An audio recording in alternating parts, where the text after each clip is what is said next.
Halo guys, kembali lagi bersama saya di channel Kaum Rebahan. Kali ini saya akan membahas alur cerita film yang tentunya sangat seru banget. Ya udah gak usah berlama-lama lagi, langsung aja ke alur cerita filmnya.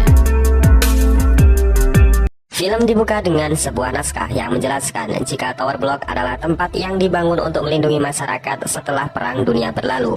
Tempat tersebut pada mulanya dihuni oleh orang-orang baik. Namun seiring berjalannya waktu, Tower Block menjadi tempat pusat tindak kekerasan dan juga tindak kriminal. Hal itulah yang membuat pemerintah geram dan berniat untuk mengambil alih gedung. Scene lalu menunjukkan seorang pemuda yang berlari ketakutan karena dua begal sedang mengejarnya.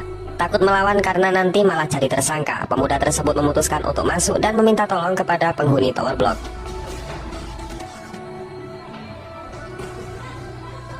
Alih-alih mendapatkan bantuan, para penghuni kamar justru mematikan lampu dan menutup rapat-rapat pintu mereka. Pemuda tersebut terkepung dan dipukuli kepalanya.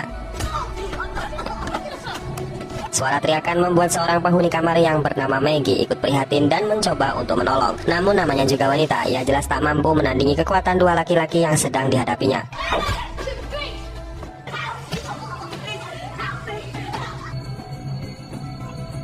Keesokan harinya datang detektif polisi yang bernama Devlin. Ternyata pemuda malang tadi malam sudah ditemukan tewas mengenaskan di sebuah tempat. Kedatangan Devlin jelas akan mengusut siapa pelaku pembunuhan tersebut. Yang diduga kuat adalah seorang pengedar narkoboy. Maggie yang sempat melawan pun tidak bisa memberikan keterangan banyak lantaran mereka menggunakan topeng.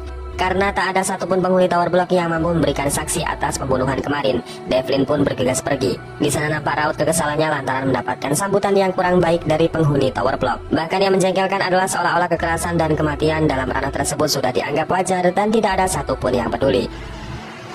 Sudah 3 bulan berlalu, namun kasus pembunuhan tersebut menuai jalan buntu. Polisi merintahkan untuk mengusir penghuni Tower Block karena dirasa tempat tersebut adalah sarang penjahat. Namun para penghuninya masih ngotot dan bersikeras tak mau pergi, sehingga kasus pembunuhan tersebut dianggap telah selesai. Scene lalu menunjukkan seorang penghuni Tower Block yang bernama Becky dan kekasihnya yang bernama Andre. Entah apa yang kemudian terjadi, tiba-tiba wifi di gedung tersebut mati dan membuat mereka seketika risau. Apalagi penghuni kamar lain yang kerjaannya hanya main game. Becky dan kekasihnya kemudian duduk dan menikmati segelas teh hangat sambil bercanda tawa. Namun hal yang mengejutkan pun kemudian terjadi. Dan kejadian selanjutnya pun sungguh di luar dugaan, di mana sniper misterius terus melancarkan aksinya meneror para penghuni gedung.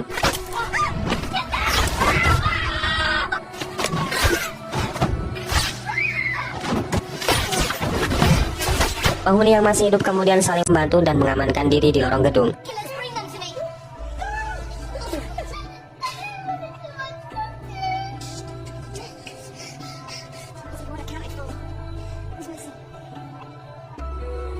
Di sana Becky dan Paul mencoba masuk ke kamar Curtis untuk memastikan keadaannya. Setelah diperiksa, Curtis ternyata masih hidup. Di sana Becky dan Paul menjelaskan situasi yang sedang mereka hadapi saat ini. Namun Curtis yang terkaget malah curiga jika Becky telah berbohong. Ia tidak percaya sebelum benar-benar melihat kejadian tersebut dengan mata kepalanya sendiri. Hampir saja nyawa Curtis melayang, dan disinilah baru ia percaya jika apa yang dikatakan Becky dan Paul memanglah benar. Curtis kemudian ikut bergabung dengan para penghuni lainnya di lorong gedung.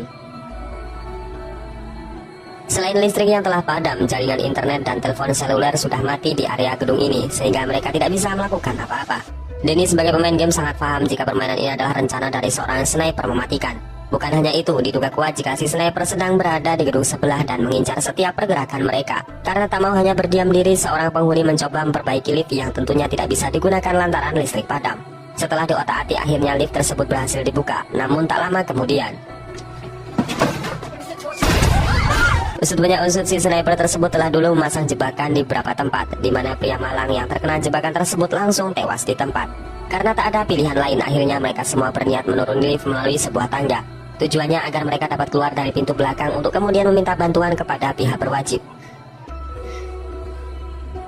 Namun saat sudah di lantai bawah, pintu yang akan digunakan untuk keluar telah ditutupi oleh benda yang entah itu apa.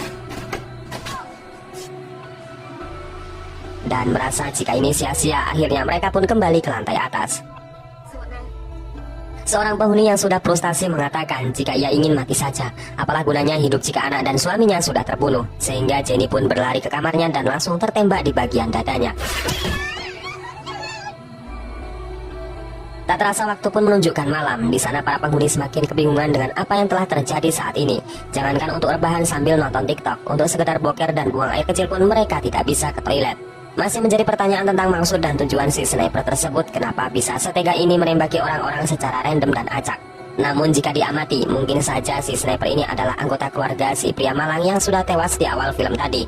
Untuk tujuannya sendiri sudah jelas, di mana hal ini adalah pelampiasan sakit hati, atau singkatnya balas dendam kepada seluruh penghuni yang tidak mau memberikan kesaksiannya kepada polisi.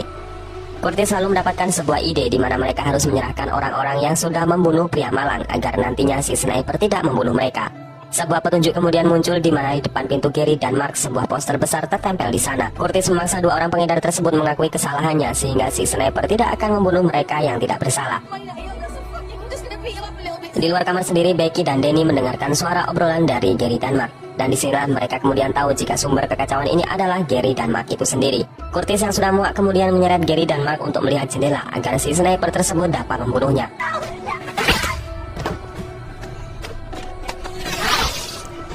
Setelah kematian Gary dan Mark, mereka sempat bingung apakah si sniper tersebut sudah puas dengan balas dendam yang dilakukan.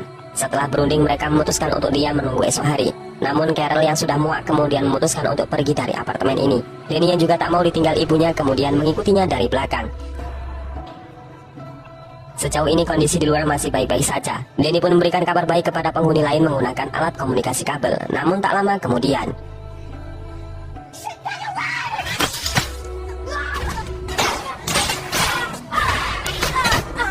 ternyata dugaan mereka adalah salah. Siapapun dia dan apapun alasannya, si sniper tak memberikan ampun bagi mereka. Dan dapat disimpulkan jika sniper ini merupakan dari pemerintah atau keamanan negara itu sendiri. Alasannya tak lain dan tak bukan karena mereka sudah bungkam dan tidak mau membantu polisi menyelesaikan kasus pembunuhan si pria malang tersebut. Sudah 2 hari lamanya para penghuni menunggu sebuah keajaiban datang. Betty yang termenung kemudian mendapatkan sebuah ide. Ia mengatakan jika menuruni gedung dari sisi jendela lain mungkin dapat berhasil. Untuk aksesnya sendiri mereka bisa menggunakan selang kebakaran dan disambung sedemikian rupa. Dalam rencana ini Paula yang akan menuruni gedung. Namun tak lama kemudian Violet yang mencoba membuka sebuah pintu kembali terjebak dengan permainan yang sudah sniper buat. Singkat cerita, Curtis, Betty dan juga Paul kemudian ke atap gedung. Di sana Curtis dan Betty bertugas untuk menahan selang sedangkan Paul sedikit demi sedikit menuruni gedung. Namun si sniper yang mengetahui rencana mereka kemudian mulai menembaki selang tersebut.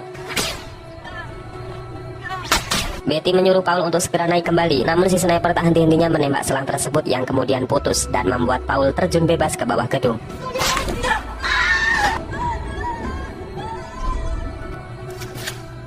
Singkat cerita, penghuni tinggal sisa 3 orang lagi, yaitu Curtis, Betty, dan juga James. Mereka kemudian berencana akan membakar sisi gedung yang paling atas. Tujuannya tak lain dan tak bukan adalah membuat heboh orang-orang, sehingga harapannya mereka akan diselamatkan oleh pemadam kebakaran.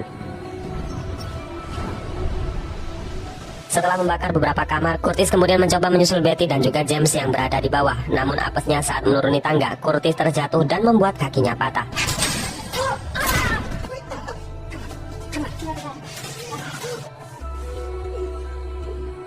Di luar sendiri, seorang pengusaha properti yang bernama Kevin dan asistennya yaitu Eddie melihat kepulan asap dari atas gedung. Namun bodohnya lagi adalah Kevin dan Eddie malah keluar mobil untuk melihat kondisi orang-orang yang berada di dalam. Secara mengejutkan, si sniper tersebut kemudian menyerang dan tidak memberikan ampun sehingga Kevin dan Eddie langsung tewas di tempat. Dari sini kita bisa melihat jika sosok sniper tersebut mulai turun dan menghabisi Eddie di jarak yang sangat dekat. Tak hanya itu, ia pun mulai masuk ke dalam gedung dan melemparkan granat asap. Di sana Betty langsung panik dan bersembunyi ke atap plafon. Melihat ada kesempatan, Betty kemudian keluar melalui jendela dan mengambil pistol paku yang berada di truk milik Kevin. Dan dengan kerjasama tim yang kompak, akhirnya mereka dapat mengalahkan si sniper misterius dan membuka identitasnya.